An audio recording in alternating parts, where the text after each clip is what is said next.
Jeg vil lave beviset for lineærvækst og for eksponentiel vækst og for potensvækst. Og ligesom forklare, hvad der ligger bag det, og hvordan det hænger sammen. Så lineærvækst bliver beskrevet med, at når x bliver plusset med 1, så bliver y plusset med a. Og det kan vi ligesom gå ned og bevise her i vores graf, hvor vi har y-aksen heropad og x-aksen heropad.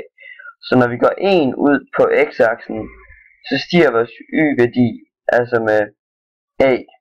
Og den her værdi herude kommer så til at hedde y plus a. Hvor den hernede kommer til at hedde det her x, og så bliver det her så til x plus 1. Og så vil jeg bevæge mig videre til eksponentiel vækst, som er lidt anderledes, fordi det her er procentvis vækst, og det er ligesom det, der gør, at vi får den her opadgående kurve, sådan, hvor den bliver stejlere og stejlere. Hvorimod at det før ved lineærvækst bevægede sig i en lige kurve, fordi at vi plussede. Men når der bliver snakket om gange, så er det procentvis vækst. Og eksponentiel vækst bliver beskrevet ved, at når x bliver plusset med 1, så bliver y ganget med a. Og det vil jeg ligesom gå ned og så vise her på min graf, hvor vi har y-aksen heropad og x-aksen heropad. Og vi kan se, at her ved det første punktsæt, så har vi x1, som går op hertil, og så har den tilsvarende en y-værdi, der hedder y1. Når vi så skal finde den næste y-værdi, altså lad os kalde den y2,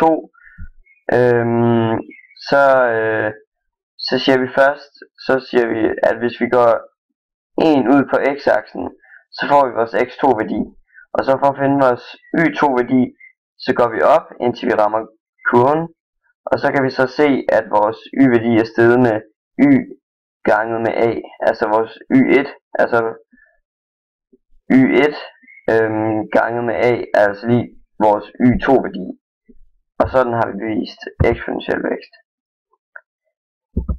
Nu skal vi så snakke potensvækst, som også er lidt anderledes. Fordi at potensvækst, der bliver x ganget med en bestemt procent, og så stiger y med en anden bestemt procent. Og det bliver beskrevet ved, at når x bliver ganget med en procent, som vi her kalder k, så bliver y ganget med k i a. Altså en anden bestemt procent.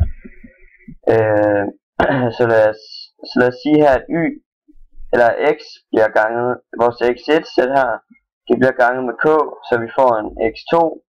Så går vi op på vores graf og finder ud af, at vores y2-værdi, den er lige med y1 ganget med k i a.